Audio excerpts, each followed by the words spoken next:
কিছু কিছু সময় পৃথিবীর কোনো কিছুই ভালো লাগে না। আর আপনারা মানেন কিনা জানি না, কিছু কিছু ওয়েদার কিছু কিছু মানুষকে খুব মনে করায় দেয়। আজকে সকালবেলা অনেক সুন্দর ওয়েদার ছিল, যেহেতু বৃষ্টি পড়ছিল, কিন্তু আমার মনটা অনেক খারাপ ছিল। প্রথমত আমার বোন হুড়াইয়ার জন্য আর আমার এক্স হাজবেন্ডের জন্য, কারণ বৃষ্টি হুড় খুবই পছন্দ করতো। বৃষ্টির মধ্যে আমি আর হুড় অনেক প্ল্যান করতাম, রান্না বাড়ি, খাওয়া দাওয়া, কোথাও ঘুরতে যাওয়া। এখন আমি বড্ড একা হয়ে গেছি। ভাই আমার সাথে থাকে, কিন্তু ভাইকে নিয়ে বোনের মতো তো সব করা যায় না। আর এরকম ওয়েদার হলে আমি আর আমার হাজবেন্ড হয় কাছে কোথাও ঘুরতে যায়, নয়তো কোথাও ট্যুরে যাইতাম। তো খুবই ফাঁকা ফাঁকা টাইম লাগছিল। সকাল থেকে মনটা ভীষণ খারাপ। একবার ইচ্ছে করলো খিচুড়ি রান্না করি, কিন্তু নুন আনতে পান্তা ফুরাই, কিছুই নাই ফ্রিজের মধ্যে যে খিচুড়ি রান্না করব, শুধু চালটুকুনি আছে। আর অনেক যেহেতু ঘুমাইতেছে, গতকাল ওর পরীক্ষা ছিল, আমি আর ইচ্ছে করে ওকে ডাকি নাই। ডেকে তো ওকে নিয়ে এসে বাজার করে নিলে আমরা দুই ভাই বোন মিলে খিচুড়ি রান্না করতে পারতাম। কিন্তু মনটা ভীষণ খারাপ, মানে এত বেশি খারাপ, কোনো কিছুই শান্তি লাগেনি। টোটাল ডে আজকে আমার মনটা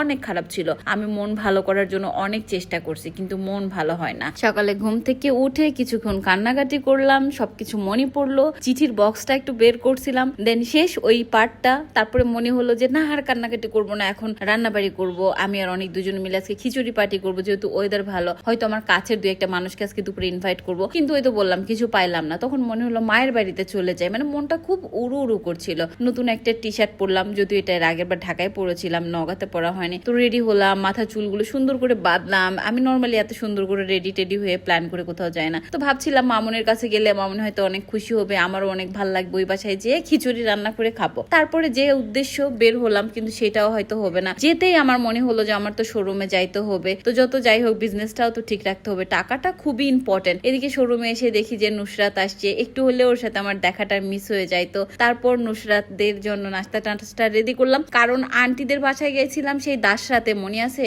ওরা আমাদেরকে এত আপ্যায়ন করেছে, এত ভালোবাসা দিছে, সেটা আমি কখনোই ভুলবো না। তাই আমি যতটুকুন পারছি চেষ্টা করলাম, এবং শোরুমে আমার যেগুলো কাজ ছিল অনলাইন বেস সবকিছু শেষ টেস করে আমার বাসায় চলে আসলাম। এসে দেখি রুহুল আর আমার ভাগ্নি দুজনে মিলে খেলছে। রুহুল আমার বন্ধু, সেটা তো আপনারা সবাই জানেন। অনেকদিন ওকে ভিডিওতে দেখা হয় না, কারণ কি আমি আর ওই বাসায় এরকম থাকি না, তার জন্য দেখা যায় না। আর ও তো বড় হয়ে গেছে, সবসময় ক্যামেরায় আসতেও চায় না। আর বিকাল 4টা 4:30 মতো বাজে, আমার মামুনি আমাকে না করে হলো 10 বার ফোন দিছে এবং বলছে বাবা তোর জন্য আমি খাইনি, তুই আয় একসাথে খাবো। কারণ আমি বলছিলাম আমি আসবো। আমার মনে হয়েছিল যে আমার বাবার বাড়িতে গেলে আমার খুব ভালো লাগবে, একটা খিচুড়ি রান্না করে খাবো, কিন্তু সেখানে যেও আমার মুড ভালো নাই। তারপর মামুনির সাথে কিছুক্ষণ বুকে জড়ায় শুয়েছিলাম। কাঁঠালে ভিজি ভাজি করে দিল বড় মা, সেটা খেলাম। খেয়ে দিয়ে ছাদে আসলাম। আমি ভাবলাম ছাদে আসলে হয়তো ভালো লাগবে, কিন্তু এখানে এসে আমার বরাবর মেয়ের সাথে আমি গল্প করছিলাম যে আমি আর হুড় থাকলে ছাদের উপরে এটা করতাম ওইটা করতাম।